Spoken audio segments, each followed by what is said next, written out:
Olá, seja muito bem-vindo, seja muito bem-vinda. Eu sou a Gabriela Varela e esse é o videocast Em Detalhes. Aqui, sempre com um convidado, com uma convidada, a gente analisa, mergulha numa temática, numa notícia importante do dia. E eu estou na companhia hoje do jornalista cientista social Matheus Pichonelli, que cobre eleições, política desde 2006 e já colaborou com o UOL, Carta Capital, o Globo e o Intercept Brasil. Matheus, prazer falar com você. Obrigada por aceitar nosso convite. Obrigado pelo convite, muito legal falar com vocês também. Bom, a gente vai falar sobre Juscelino Filho e o presidente Lula tem sido pressionado pelo Centrão a manter o ministro das Comunicações no cargo, né, Matheus? Que história é essa? Você pode contextualizar um pouco qual que é o cenário que a gente tem no governo federal nesse momento? Pois é, ele não é só pressionado a manter o Juscelino Filho no cargo, né? Ele é pressionado a ampliar a participação do Centrão no governo. Até a operação da última semana, dava para dizer que o Lula ainda fazia contas de como lidar com esse apetite do Centrão, né? O Juscelino Filho é um ministro que foi indicado. Ele tem, na verdade, ele é um ministro fraco, ele é uma figura política fraca, mas com padrinhos fortes, né? Ele tem o Elmar Nascimento, que é uma liderança do União Brasil, e o Davi Alcolumbre no Senado. Então, assim, ele tem ali o que a gente chama de costas largas, né? Pouca gente entendeu a indicação dele para uma pasta que é muito estratégica, né? O Ministério das Comunicações, ele tem uma série de atribuições, inclusive quando se fala de políticas nacionais de conectividade. E ele, tirando a participação em algumas comissões, ele era um deputado, acho que dá para dizer que era um deputado de baixo clero, né? Eu não sei se a gente ainda usa essa. Depois do Bolsonaro, a coisa ficou muito. É uma fronteira que ficou muito difusa ali, né? Do que é o baixo verdade. clero, Mas dá para ser, assim, acho que é mais didático, né, dizer que é o baixo clero. Mas não era uma liderança com grande protagonismo, né? Ele tinha participado de algumas comissões na área de comunicação. Ele é um médico de formação, ele tem 38 anos, então provavelmente ele é mais jovem do que muita gente que vai ouvir a gente agora. E ninguém entendeu essa indicação, né? Até os próprios integrantes do governo tinham dificuldade de lembrar o nome dele, né? Assim, foi uma coisa que pegou o próprio Lula, porque... né? Exatamente. E se esperava que fosse uma pasta que ficasse com o PT, né? Porque justamente é uma pasta estratégica. E ele antes, até a gente chegar nessa operação, ele é o típico ministro que já queimou a largada, né? Porque em janeiro teve o famoso caso do voo oficial, que ele vai a São Paulo. Ele é do Maranhão, né? A base dele é do Maranhão. E ele faz um voo para São Paulo para agenda pública nenhuma. Depois a gente volta nesse assunto, a gente pode retomar. Mas ele foi visitar uns cavalos em São Paulo, né? Vamos dizer assim, não vão dar spoiler nesse momento. Ali já se acendeu um alerta, né? Mas assim, janeiro é muito cedo ainda para você fazer uma reforma. Falar em reforma ministerial em troca em janeiro é uma coisa que desmoraliza qualquer governo, né? Tava na cara que, assim, ali o RH falhou ali na contratação, sabe? Assim, ali faltou um Google meio básico, assim, porque quem tivesse procurado o nome dele saberia que o governo estava contratando uma encrenca para um futuro, e não era um futuro longo, era um futuro próximo, porque ele, como uma liderança que a gente pode dizer de baixo clero, sem grandes projetos, sem grandes protagonismos na Câmara, mas com aliados fortes, ele já estava envolvido no que a gente chamava de escândalo do orçamento secreto. Já se sabia das relações dele, já se sabia, na verdade, como funcionava o caminho do dinheiro do orçamento secreto em alguns municípios do Maranhão. E aí a gente chega na irmã dele. Né, na verdade, ela está afastada desde sexta-feira, mas ela é uma prefeita no segundo mandato de Vitorino Freire, e que essa cidade recebeu milhões do orçamento secreto, e quem era o autor dessas emendas era o irmão dela. Ele já se configurava um conflito ali muito evidente, né? Mas aí, liberação de emendas, tudo isso é algo que a defesa dele tem batido muito. É legítimo, é legal, não tem nada proibido e tal, e até aí, enfim, né, porque a irmã dele que não vai, ele não poderia beneficiar, ele não poderia enviar esses recursos, né? Mas essa história é longa, porque quando você vai ver onde esse dinheiro foi aplicado, ele vem via Codevasf, né? A gente pode falar depois sobre o que é o Codevasf, mas enfim, é uma estrutura, uma autarquia que ela é criada, né? A Companhia de Desenvolvimento dos Rios São Francisco, começa, né, com esse nome, né? Hoje ele tem uma atribuição maior, mas ele é responsável por projetos estruturantes nessas bacias hidrográficas, né? E esse dinheiro, até onde se sabe que ele envia para lá, e a gente está falando ali de milhões, foram usados para construir estradas, para beneficiar o acesso às fazendas da família. Então ali você já configurava uma relação de um conflito muito, muito evidente, assim, tipo um Google, e assim, se o RH tivesse feito o trabalho bem feito, ele não teria sido nomeado ministro. O Lula poderia até falar, olha, Centrão, olha o Mar Nascimento, olha Davi Alcolumbre, eu entendo que vocês queiram participar do governo, mas vamos pensar melhor, vamos pensar nessa ideia. Eu acho que é nesse momento que o governo está agora, sabe? Assim, olha, ele vai ser rifado, essa é a minha aposta, não tem como ele ficar... ficou, acho, politicamente insustentável, acho que vai ter um jogo de cena ali, mas eu acho que ficou insustentável, mas vai ter uma troca. Nessa troca, eu acho que pode rolar aquela conversa assim do tipo, olha, você pode me oferecer um nome que não vai me provocar uma encrenca daqui 3 meses? Pois básico, Matheus, né? Eu acho que, assim, vamos por partes, né? A gente tem muita coisa para discutir aqui. Mas essa é a questão, acho, principal, né? Porque qual é o risco de Lula manter Juscelino Filho no seu governo, né? Porque pode também...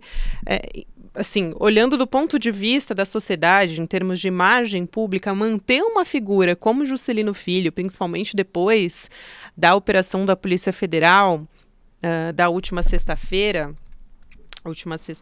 estou checando aqui a data direitinho, dia 1º, né, de setembro, foi a data da operação da Polícia Federal.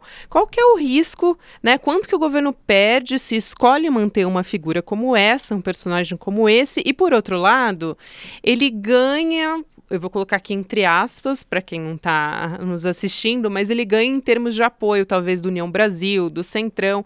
Esse custo político não é caro demais? Não dá para sentar com o pessoal do União Brasil e falar, olha, gente, o Juscelino Filho não dá, a gente precisa escolher um outro nome, porque é insustentável a situação ficar do jeito que está, né?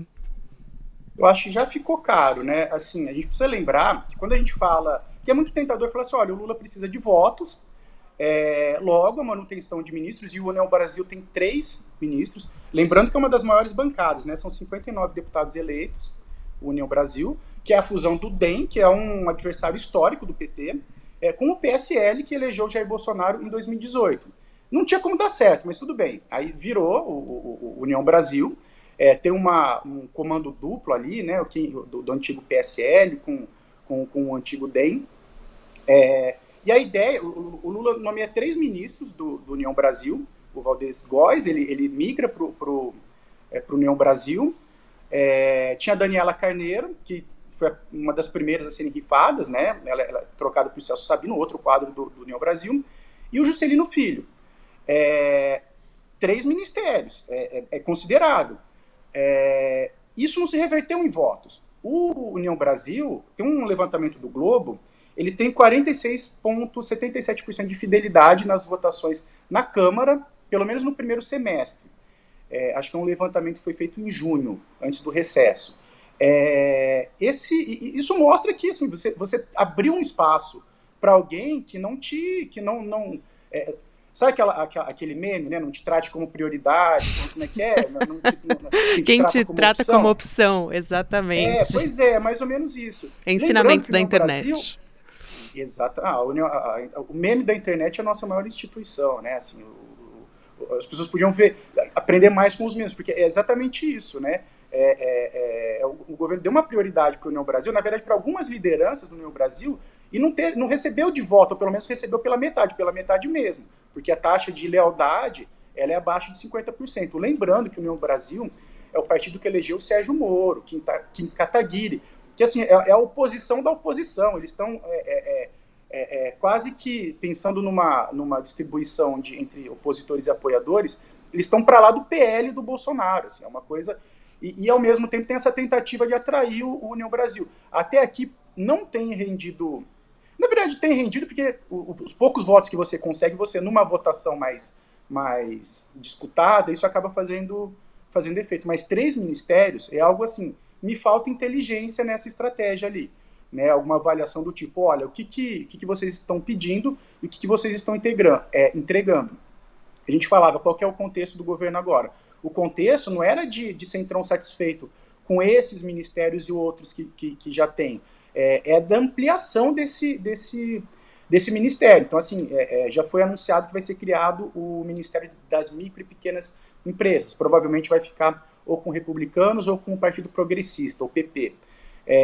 Depois vai ter troca, inevitavelmente. O Ministério das Comunicações vai entrar nessa troca? Quer dizer, você vai ampliar ainda mais? É isso, assim. Por enquanto, esse cálculo de que, olha, tem um conflito em que o Lula ele precisa ficar entre a cobrança dos eleitores para que erros do passado não se repetissem, né, não tivesse no Ministério pessoas que levassem de volta para a antessala do Planalto, da esplanada, né, dos ministérios, os escândalos da Polícia Federal de outros tempos, né, isso é uma memória muito recente. Assim, o eleitor que recentemente se reconciliou com o PT, diante da tragédia que foi o governo Bolsonaro, você pode afastar esse eleitor. Tudo bem, a eleição é daqui 4... Quer dizer, você tem eleição já no ano que vem, isso pode ter um efeito. Daqui a pouco, você tem... 2026 também não está tão distante. Um risco que está se correndo bem grande. Assim, e eu lembro, quando a gente falou da viagem do ministro para São Paulo para visitar os cavalos, né? Depois a gente entra melhor nessa história. Mas eu moro no interior, numa cidade que votou majoritariamente no Bolsonaro em 2018 e em 2022, principalmente em 2022. Mas foi a primeira coisa, se você encontra o vizinho passeando com o cachorro no dia seguinte, a primeira coisa que um vizinho veio me falar, olha, você viu? Já estão usando, já tem ministro safado, foi essa expressão que ele usou, né? Pegando voo da FAB para ver coisas da fazenda dele, para ver negócios particulares e tudo mais. Quer dizer, é uma notícia, para o noticiário parece uma coisa menor, né? Um voo, custou ao todo 130 mil, né? Ficou de devolver, até acho que vale a pena levantar se esse dinheiro foi devolvido ou não. Mas para o eleitor médio, e médio eu estou falando que não é no sentido pejorativo, não. No eleitor que não está exatamente, não acompanha todos os dias o noticiário, mas o que chega para ele é isso. Tem ministro viajando com o avião da FAB por interesses privados. Ali, ele já colocou um selo de que, olha, esse governo está vendo que não dá para apoiar esse governo por causa disso. Quer dizer, ali já tinha uma encrenca contratada, sabe? E se esperou ali todos esses meses, né? A gente está falando ali de 8 meses, de lá para cá, quase 8 meses, né? Em que ele foi mantido ali. Quer dizer, era uma encrenca contratada. Ninguém fez nada. Ao mesmo tempo que o Lula não quis comprar essa briga com a União Brasil e perder esse pouco apoio que ele tinha ali, ele contratou essa encrenca que agora ele vai tentar levar em banho-maria. Eu acho que tem uma razão para que nenhuma atitude fosse tomada já na sexta-feira. Eu acho que o próprio noticiário de sexta-feira, que tinha uma agenda positiva, que foi o desempenho, né, do PIB no segundo trimestre, que ele cresce ali 0,9%, isso de certa forma aliviou, porque a manchete era essa, e a repercussão do dia, a notícia do dia deixou de ser, né, a ação da Polícia Federal, que mirou a família do Juscelino Filho, e aí a manchete passa a ser o desempenho econômico, né? Tanto que, se você for ver, tinha uma suíte ou outra nos principais jornais no domingo, e na segunda já não tinha mais. Então, assim, é algo que, enquanto não tiver essa grande repercussão, as lideranças vão levando em banho-maria. Tanto que tem uma nota hoje das duas lideranças do União Brasil, no Senado e na Câmara, bancando. Apoiando o Juscelino Filho, né? Exatamente. E a aposta era que ele seria rifado, que ninguém ia colocar a mão no fogo por ele. Mas eles aproveitam um argumento do Luiz Roberto Barroso, ministro do STF, que autoriza a operação, mas não autoriza que essa operação chegasse até o apartamento do Juscelino Filho, mas autoriza o afastamento da irmã dele da prefeitura. Ele fala que não tinha tantas evidências. Então, as duas lideranças, o Elmar Nascimento, na Câmara principalmente, pega esse argumento. Olha, é tudo muito incipiente, tem uma suspeita não é uma condenação, e aí a Lava Jato acaba virando uma quase que um espantalho. Olha, lembrem-se da Lava Jato quando teve... Eles não citam a Lava Jato, acho que nominalmente, eu precisava até ver a nota novamente, mas eles falam assim, olha, dos tempos em que havia uma criminalização da política. Exato, e a gente eles recorrem à criminalização da política, né? E eu acho isso bastante perigoso. Até eu quero entrar nessa história mais detalhadamente, né, do ministro do Supremo, do Luiz Roberto Barroso, só para quem está nos acompanhando, talvez que não tenha entrado, né, nas minúcias dessa notícia, porque ele decretou, o ministro, bloqueio de R$835 mil do ministro Juscelino Filho, ministro das Comunicações, governo Lula, para possibilitar a recuperação dos valores ali que foram desviados supostamente da Codevasf, que o Matheus vai explicar para a gente exatamente qual que é o envolvimento dessa estatal, que é muito, inclusive, um alvo, assim, quase que comandada pelo Centrão, dá para dizer isso. E aí, a partir disso, a PF deflagrou, então, essa operação para apurar os desvios dessa emenda parlamentar que foi destinada a essa cidade do interior do Maranhão. E essa cidade do interior do Maranhão é a cidade que a prefeita Luana Rezende, que é a prefeita de Vitorino Freire, ela é irmã de Juscelino Filho. Então, qual que é o cenário que a gente tem aqui, né, Matheus? Vitorino Freire, a título de curiosidade, é uma cidade de pouco mais de 31 mil habitantes, que recebeu 5 milhões de reais para asfaltar estrada.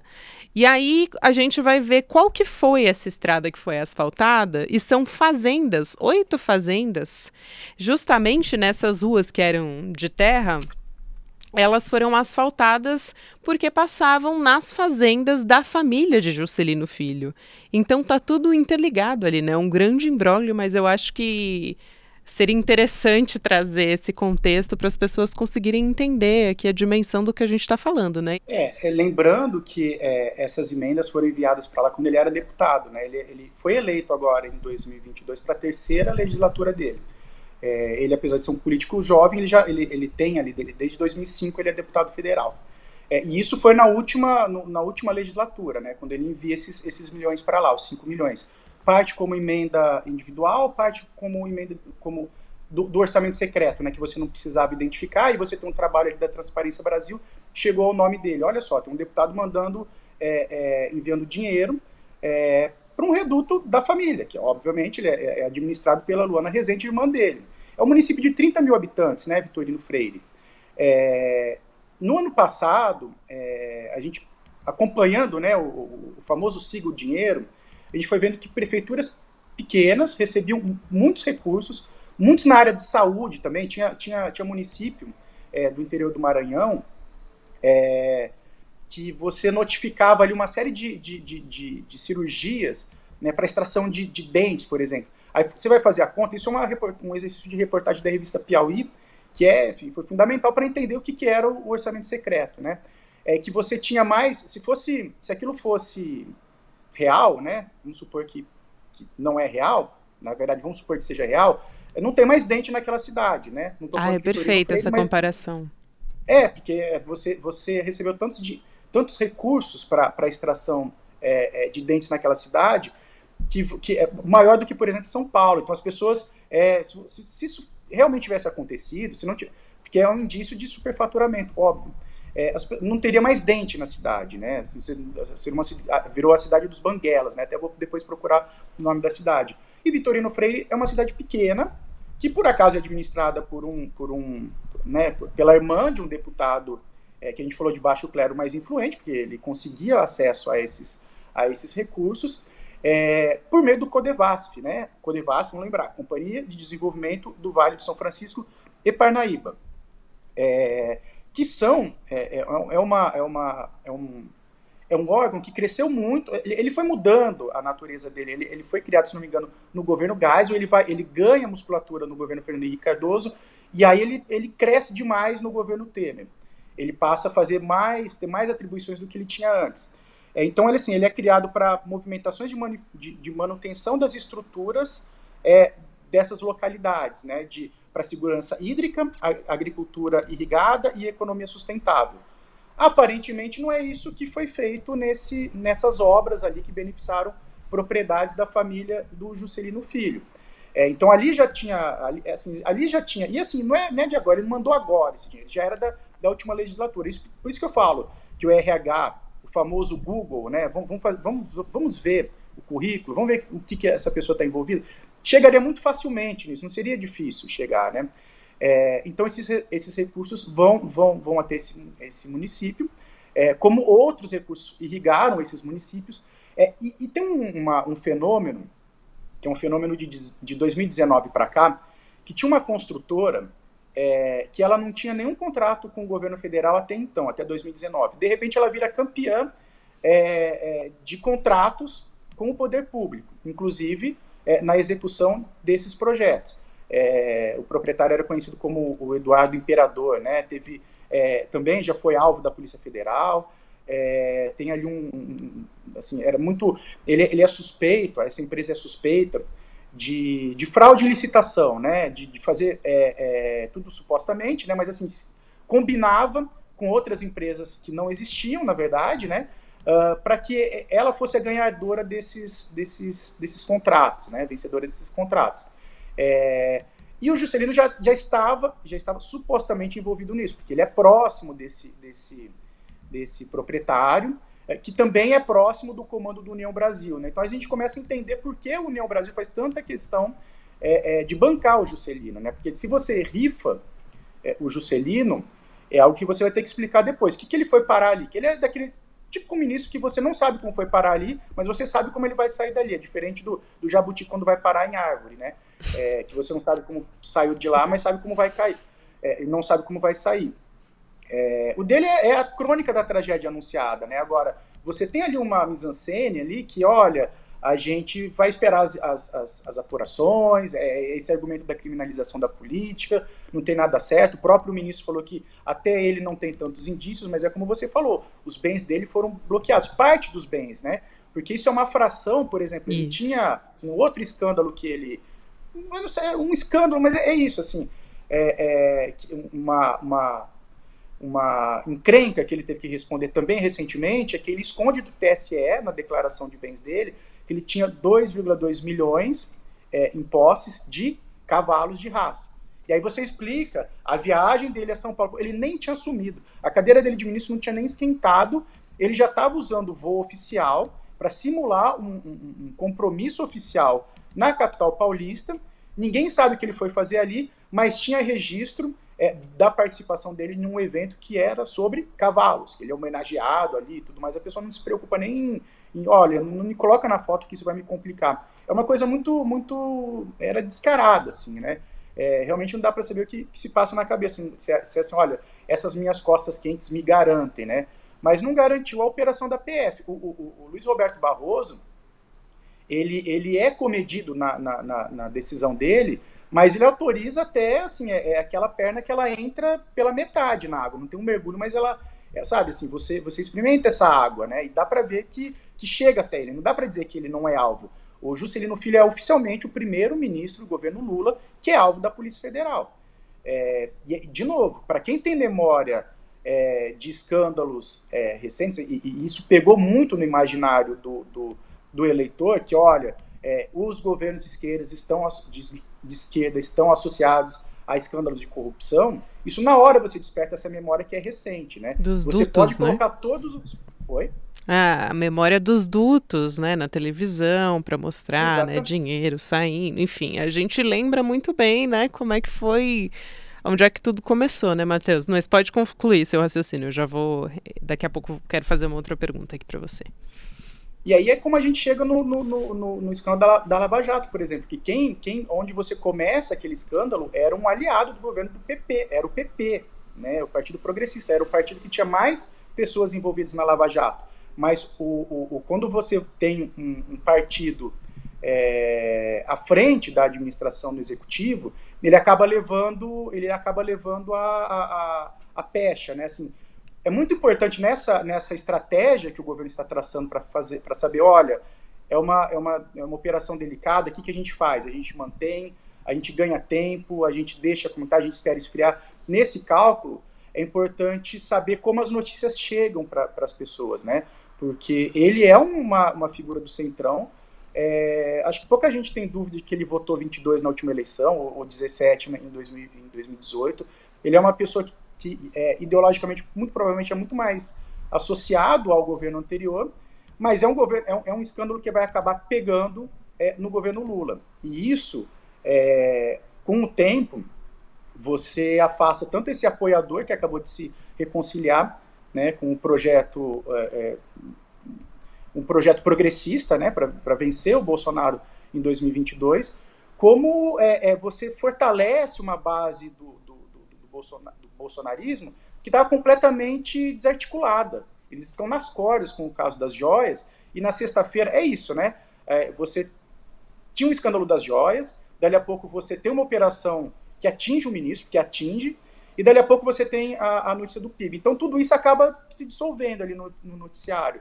Mas a forma como isso vai chegar, e isso vai sendo decantado, é um prejuízo na imagem, né? Por enquanto a gente pode falar de uma crise de imagem, daqui a pouco isso pode ser uma crise muito mais séria.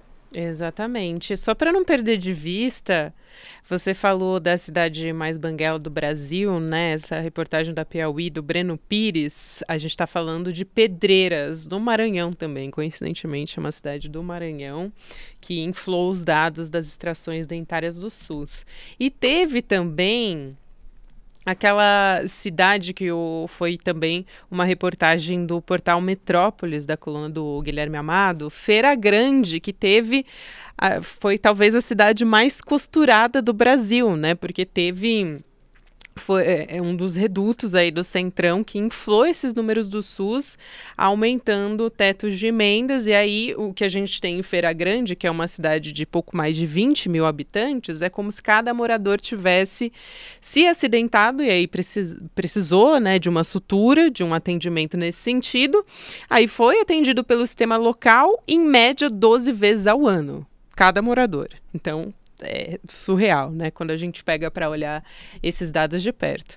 Agora, eu queria trazer, Matheus, talvez o ponto a ponto das ações, né, das acusações, na verdade, contra Juscelino Filho. A gente falou da liberação dos 5 milhões de reais do orçamento secreto para a estrada que chega às 8 fazendas da família do Juscelino Filho, envolvendo a cidade onde a irmã dele era prefeita, o uso do avião da FAB numa viagem pessoal, aí como você disse, a gente não tem nem acesso ao que aconteceu, né? O que a gente sabe é que ele foi numa viagem envolvendo essa história do leilão de cavalos, né? Ele é uma pessoa, inclusive, que gosta muito de cavalos, né? Ele tem 12 cavalos, de acordo com o estado de São Paulo, todos comprados em leilões e ficam no aras do próprio ministro, que fica lá em Vitorino Freire, que é uma cidade que fica a uns 300 quilômetros de São Luís. A gente tem essa história do avião da FAB, tem omissão de patrimônio também, de mais de 2 milhões de reais, também em cavalos de raça, e uma indicação de 42 milhões de reais no orçamento secreto para obras suspeitas da Codevasf. Então, são todas essas acusações que pairam contra o ministro Juscelino Filho, e é aquilo que a gente está conversando, né, Matheus? Por mais que tenha sido esses problemas relacionados a Juscelino Filho, sejam uma herança do governo Bolsonaro em relação ao orçamento secreto, o risco de Lula manter Juscelino Filho no governo ele pode ser questionado de diversas formas, né? Isso, o custo político é bastante grande. Então, só para fechar, queria ouvir você a respeito de todas essas acusações que pairam sobre o ministro, porque aí a gente já está acabando o tempo, mas queria te ouvir para a gente fechar essa conversa. Eu acho que a situação dele é insustentável. Já era insustentável antes, mas o Lula, ele faz uma reunião com ele em janeiro, né? Ele até tem aquela declaração, olha, eu vou ouvi-lo, se ele me provar a inocência, tá tudo certo. É aquela coisa do fio do bigode, né? Então ali ele bancou, né? Ele deixa ali o Juscelino Filho como alguém que, né, tem o meu aval, né? Depois, mas assim, de novo, esse escândalo, você tem uma investigação agora, mas você tem esse envio das emendas que é já a partir do ano passado para trás, né? Desde o ano passado para trás.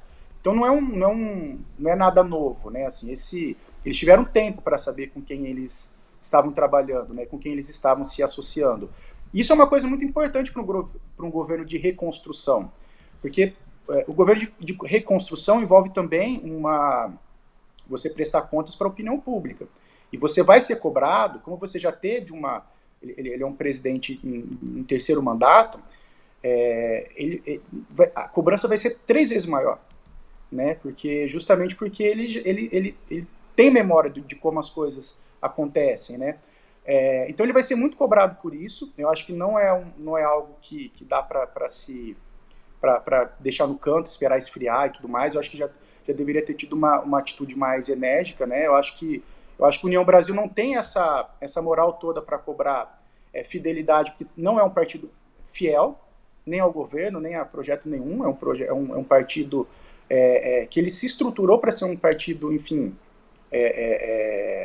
nada orgânico. Enfim, a gente vai entrar numa outra discussão, mas é um partido mais fisiológico do que um partido com projetos reais. E eu desafio qualquer um que esteja bancando o Juscelino Filho hoje, me falar qual é o grande programa, qual é a grande ideia que ele tem para as comunicações no Brasil, né? Quando a gente pensa em tantos gargalos no país, quando a gente pensa em conectividade, a gente está num momento tão para dar esse salto, né, em ciência e tecnologia no país, e passa pela discussão de como o Ministério das Comunicações vai organizar essa discussão. Eu queria saber qual é o grande projeto dele, lembrando que ele é um médico de formação, né? Ele não vem dessa, tirando uma outra participação em comissões na Câmara, qual é a grande ideia que ele tem para contribuir para a pasta para a qual ele foi nomeado. Então, assim, de tudo, dá para dizer que ele é um ministro que vem com uma bomba relógio no colo do governo, né? E ela estoura, e ela chega muito perto ali, né? De quem banca essa escolha. E é um ministro fraco. Ele é um ministro que até agora não dá para dizer que ele mostrou a que veio, né? Você pega as agendas dele ali, não tem nada ali que você fala, olha, é esse o caminho que quando a gente fala de reconstrução, né, de projeto, não dá para ver nada que aponte nessa direção. Então, assim, o que explica todo esse banho-maria para essa troca ministerial, que fatalmente vai envolver o Ministério das Comunicações, eu posso estar enganado, eu acho que ele não chega até o fim do ano, mas esse banho-maria é um tanto inexplicável, né? Talvez para não mostrar, para você avaliar todas as possibilidades, talvez eu esteja sendo ingênuo, né? Esse RH esteja trabalhando, né, um pouco melhor e avaliando os nomes para que você não tenha uma próxima encrenca daqui 2, 3, 4 semanas. Pois é, Matheus, o RH está precisando trabalhar, né? Até eu lembro que Lula chegou a dizer que Juscelino Filho só ia ficar no governo se provasse a inocência. Então, assim, o que está faltando, né? A gente precisa realmente de uma resposta do presidente Lula e o custo vai ser grande, né? A nossa conversa vai em torno disso, de que realmente já está sendo bastante custoso para o governo Lula. Mas vamos continuar acompanhando.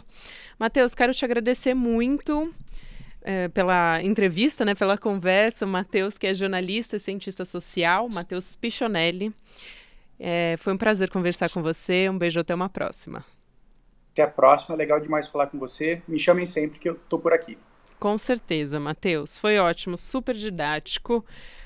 A gente conversou com o Matheus Pichonelli. O Videocast em Detalhes fica por aqui. O próximo episódio vai ao ar às 10h30 da manhã, ao vivo no YouTube, por onde você acompanha toda a programação do ICL Notícias, sempre de segunda a sexta-feira. E você também pode acompanhar o Em Detalhes nas principais plataformas de áudio. Para quem acompanha essa transmissão ao vivo no YouTube, você fica agora com o videocast Mercado e Investimentos, com Débora Maganha e André Campedelli. E às 6 horas da noite, um pouquinho mais tarde, você fica com o ICL Notícias, segunda edição, comigo, Chico Pinheiro e Chico Sá. E eu também tenho um recado importante para você hoje, porque, como vocês sabem, o ICL é um veículo 100% independente, com zero publicidade, zero monetização, e é o apoio da nossa comunidade que torna o nosso trabalho possível. Então, participando do ICL, você não só colabora com a nossa causa, como também ganha acesso a centenas de cursos com professores renomados. Nessa semana de independência, a gente está com vários bônus especiais para quem se inscrever, então, atenção, os bônus só valem até sexta-feira, que é dia 8 de setembro, e não perde tempo, então, acessa o icl.com.br e se inscreva. Até mais. Estamos em guerra pela independência. Eles atacam, tentam nos intimidar, usam as estruturas de poder para distorcer a realidade. Mas não vão nos calar. A gente não se curva, a gente vai à luta.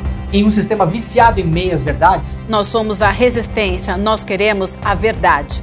Por isso, levantamos a bandeira da independência. Independência para fazer um jornalismo corajoso, para colocar o dedo na ferida, para denunciar os abusos e as injustiças. Somos independentes dos donos do capital, dos poderosos e das grandes corporações. Aqui é publicidade zero. Só assim honraremos o nosso compromisso com a denúncia. Com a liberdade total de opinião.